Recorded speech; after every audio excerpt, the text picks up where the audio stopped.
Business communication is rapidly transforming.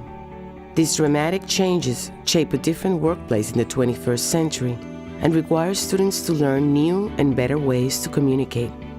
Companies must adapt to a world in which customers and other stakeholders demand to participate in the conversation. While the old communication model was a monologue, sales letters, advertisement and news in billboards, radio, newspapers, the new communication model is a dialogue, which must be bilateral, vibrant, and consumer-driven. There are many types of social media. Sites where pictures are shared, such as Flickr, or social networking sites, such as Facebook, or microblogging sites, such as Twitter, or platforms for creating a blog, such as WordPress. In short, social media transforms passive audiences into active components of the communication process by allowing people to share content, react to content, revise content, and demand content.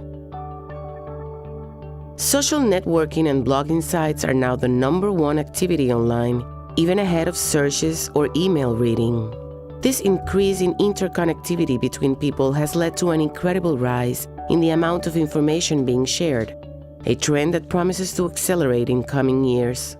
Each and every minute, 48 hours of video are uploaded to YouTube, 3,500 photos are uploaded to Flickr, and 500,000 status updates are posted on Facebook. There are over 800 million potential customers in Facebook and 200 million connected to Twitter. In fact, there are 100 times as many Facebook users as there are people living in New York City. And if Facebook were a country, it would be the third most populated in the world after China and India. In this new map of the world, corporations have been forced to embrace social networking as an ever-growing communications tool. Every time a piece of content is sent out on a social channel, the aim is to have it shared and increase the brand's visibility. Market studies reveal that 70% of adults who use social media also shop online. 53% of active networkers follow a brand on social media. 60% of those who use digital methods to research about the products they intend to buy learned about it on social media sites. Companies worldwide are putting more and more resources into what's come to be called the social web.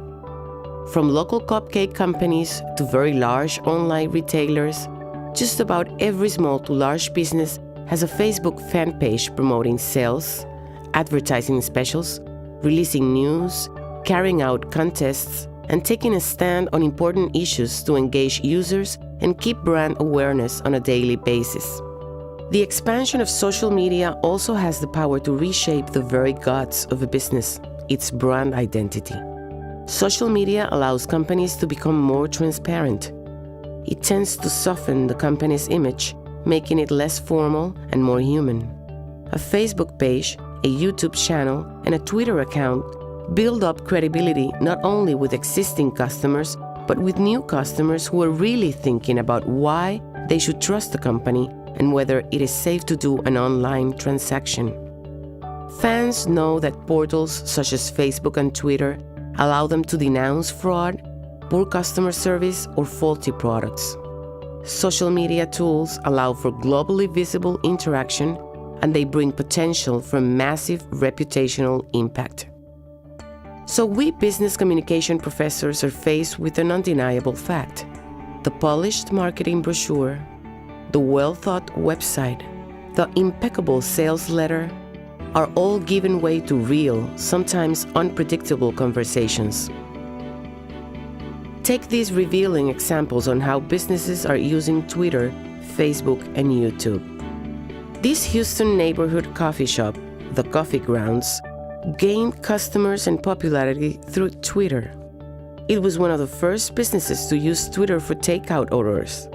They also announced their upcoming events and tweet-ups that brought in about 200 people a month, some of whom became regular customers. Scott Monty, the chief social media officer at Ford Motors, used Twitter to effectively squelch a potential PR nightmare. In December 2008, a misunderstanding about Ford fan sites and legal battles accelerated on Twitter. Monty asked people to give him a chance to investigate, saying the information being spread was incorrect. He reported the accurate details and garnered a public apology from the fan site. When the dust settled, Ford's reputation appeared to be more enhanced than damaged, and fans seemed happy with the company for listening and responding. Ford is also one of the many brands that have created and archived all of their old ads on their own YouTube channel. This, of course, produces a fantastic volume of work. It relates to old and not so old customers, as it brings nostalgia and a sense of loyalty to the brand linked to memories. The world-renowned Mayo Clinic was slow to adopt social media, but it was forced to pay attention when someone threatened its online image. Someone designed a flashing logo that resembled Mayo's, except it showed someone being executed in an electric chair. Mayo joined Twitter to stop someone from stealing its identity again. It has since become much more active, using Twitter to discuss specific health issues. Here's another surprising example. When Ricky Martin opened his Twitter account, he had to go for the username Ricky_Martin. The expected Ricky Martin was already taken by a young, self-called, aspiring lounge singer named Michelle Burnett, who has an outstanding 5,000 followers. Not much compared to the 7.2 million followers on Ricky's real account, but certainly a lot, and no doubt due to her famous Twitter name. Dell Outlet. Twitter's first retail store offers expensive-to-sell refurbished computers. The account tweets messages to bargain hunters about available computers and offers discount coupons. In its first year, Dell's Twitter persona sold approximately $2 million. The cost and time per sale were greatly reduced from other options. In tough economic times, service becomes a critical issue. Cutting support costs can be lethal to customer satisfaction.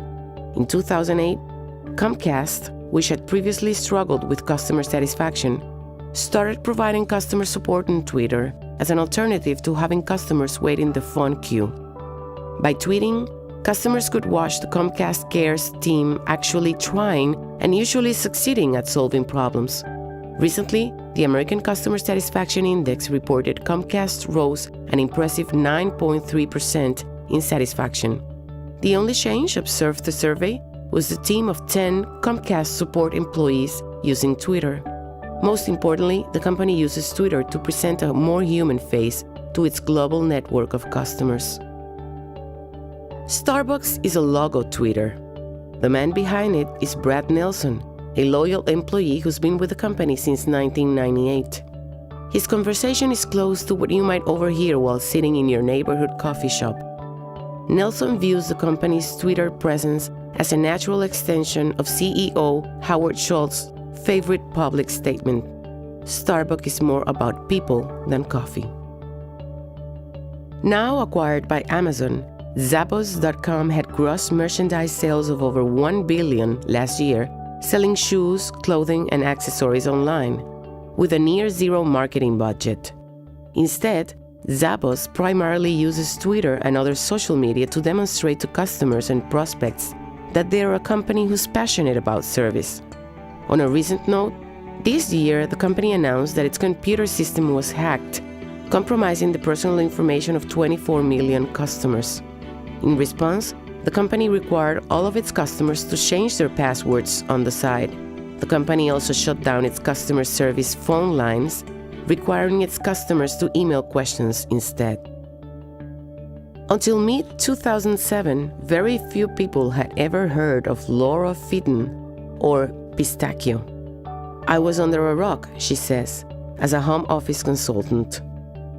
Then she started tweeting with zeal and passion and became one of the best-known and most sought-after consultants on how businesses should use Twitter.